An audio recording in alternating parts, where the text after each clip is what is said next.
Assalamualaikum warahmatullahi wabarakatuh. Bismillah, alhamdulillah, wassalatu wassalamu ala rasulillah Sayyidina wa maulana Muhammad bin Abdullah. Asyhadu an la ilaha illallah wahdahu la syarika lah, wa asyhadu anna Muhammadan abduhu wa rasuluh. Allahumma shalli ala Sayyidina Muhammad wa ala ali Sayyidina Muhammad. Subhanaka la ilma lana illa ma 'allamtana innaka antal alimul hakim. Ma'asyiral muslimin rahimakumullah.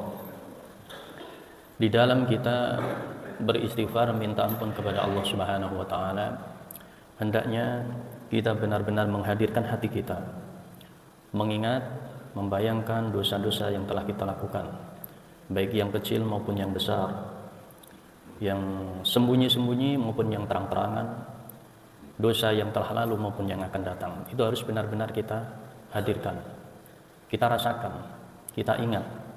Dan tidak kalah pentingnya dosa yang dilakukan oleh batin kita. Dosa itu ada dua, dosa zahir dan dosa batin. Dosa zahir, kemaksiatan yang kita lakukan dengan mata kita, lisan kita, telinga kita, kemaluan kita, itu adalah dosa zahir, dosa yang kelihatan. Dosa batin, dosa yang dilakukan oleh hati kita.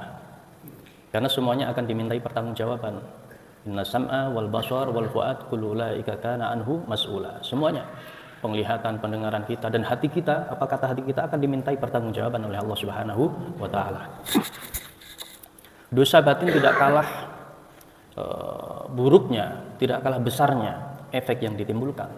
Karena kesombongan itu letaknya pada hati kita. Kemunafikan bertempat di hati kita. Siapa sekarang yang aman dari kemunafikan? Tidak ada. Man amina minan nifaq fahuwa munafiq. Barang siapa yang merasa aman dari kemunafikan, sifat munafik, maka dia itulah adalah orang munafik. Nifak, penyakit munafik itu banyak sekali dijabarkan oleh para ulama. Kalau arti secara sempitnya, munafik itu apabila dipercaya dia berkhianat, berbicara dia berdusta. Cuman itu saja. Akan tetapi kalau dijabarkan lebih jauh, sangat banyak sekali cabang-cabangnya. Bahkan ulama itu mengatakan, sebagian mereka, ciri terkecil dari kemunafikan itu adalah apabila kalian itu berada di masjid, terus pengen cepat-cepat pulang, nggak betah. Nah, itu munafik. Itu paling kecilnya sifat munafik. Banyak sekali. Kita diajarkan oleh Rasulullah Shallallahu Alaihi Wasallam, al-muslim akhul muslim. Muslim satu dengan yang lainnya itu adalah saudara. Bahkan dikatakan lagi, tidak sempurna keimanan seseorang apabila dia tidak mencintai saudaranya sebagaimana dia mencintai dirinya. Akan tetapi banyak saling bertengkar, saling gontok-gontokan, saling membenci. Bukankah itu adalah kemunafikan? Itu adalah bagian nifak. Setiap waktu kita mengatakan, berikrar, inna sholati wa nusuki wa mahyaya wa mamati lillahi rabbil alamin. Sesungguhnya ibadahku, hidupku, matiku, itu adalah milik Allah, untuk Allah. Kadang-kadang ibadah karena manusia. Bukankah itu adalah sifat nifak? Nah, ini perlu kita tobati. Kita minta ampun kepada Allah Subhanahu wa taala. Dampak negatif dari dosa batin kita tidak kalah besarnya, tidak kalah buruknya dengan dosa-dosa yang kelihatan. Kemarin sudah saya sampaikan, Imam Sufyan Ats-Tsauri hanya sedikit suudzon saja sama orang, menuduh orang lain itu melakukan riya, pamer dalam ibadah. Itu saja beliau mengatakan, haramtu qiyamal lail khamsata asyhur. Terhalang tidak bisa tahajud 5 bulan lamanya. 1 kali suudzon. Dan ini banyak dialami oleh para ulama-ulama salaf kita, diantaranya adalah Imam Junaid al-Baghdadi. Imam Junaid itu imam besar umat Islam. Beliau ini belajar dari muridnya Imam Syafi'i Abu Thawr al-Kalbi. Beliau belajar dari Abu Thawr belajar dari Imam Syafi'i secara langsung. Imam Junaid ini juga pernah merasakan hal yang sama dengan apa yang pernah dirasakan oleh Imam Ats-Tsauri. Suatu ketika Imam Junaid ini saat duduk-duduk di masjid bersama dengan para jamaah, menunggu akan adanya sholat jenazah. Tiba-tiba di sekitaran masjid ini ada pengemis. Dan Imam Junaid di dalam hatinya hanya mengatakan, di dalam hati, tidak diucapkan, seandainya orang ini mau bekerja, tentunya akan lebih terhormat. Hanya begitu saja padahal. Tapi kan Imam Junaid tidak tahu motivasinya apa dia itu mengemis. Apakah setelah dapat akan digunakan untuk menyantuni anak yatim? Ataukah setelah dapat akan dikasihkan orang yang lebih membutuhkan? Tidak tahu. Yang intinya tidak pas. Nah, itu pun langsung ditegur oleh Allah Subhanahu wa taala. Beberapa hari ibadah kenikmatannya hilang. Tidak merasakan nikmatnya ibadah. Yang biasanya ibadah itu nikmat setiap hari, setiap waktu. Nah, ini coba kita lihat diri kita, ibadah kita itu nikmat apa enggak? Itu yang perlu kita kaji. Setelah beliau itu merasakan hal yang demikian, kok setelah peristiwa itu ada perubahan pada diri saya? Menangis, munajat kepada Allah, minta petunjuk kepada Allah. malam menangis minta petunjuk kepada Allah. Ya Allah, kenapa ini perasaan saya, hati saya gundah gelisah. Capek menangis, tertidur. Nah, mimpi ketemu dengan pengemis tersebut. Anehnya pengemis itu diangkat oleh orang banyak, digotong. Dihadapkan di hadapan Imam Junaid, wahai Junaid, makan dagingnya. Artinya apa? Saat dia melihat pengemis itu mengatakan andaikan dia itu mau bekerja tentunya lebih terhormat, itu sudah dihukumi menggibah orang lain.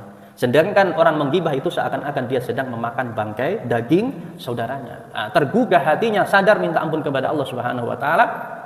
Siangnya setelah bangun dari tidurnya mencari pengemis itu untuk mau minta maaf.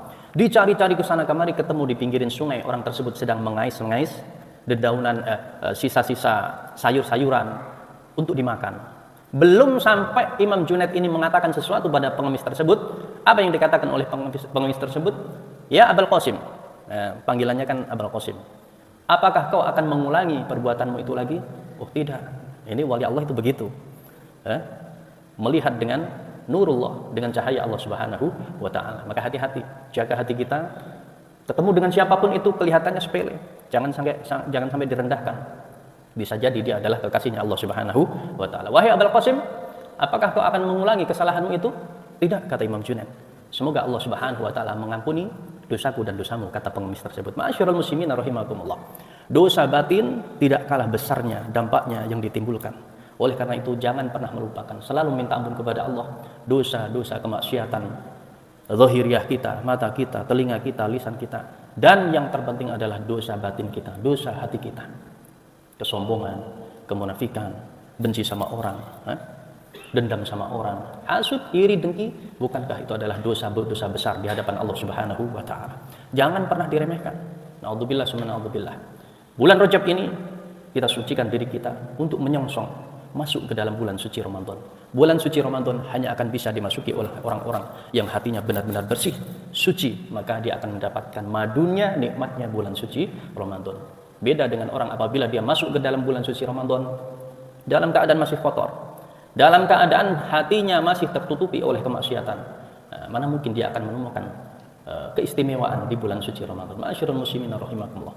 Taubat kepada Allah, kembali kepada Allah, perbanyak istighfar, minta ampun kepada Allah. Jangan pernah merasa, loh saya ini kemaksiatan terus-menerus tapi tetap bisa ibadah. Loh bisa jadi.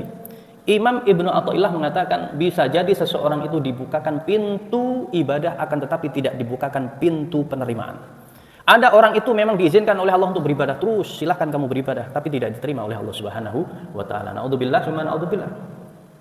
Qiyamul lail, tahajud, rajin. Jamaah, rajin.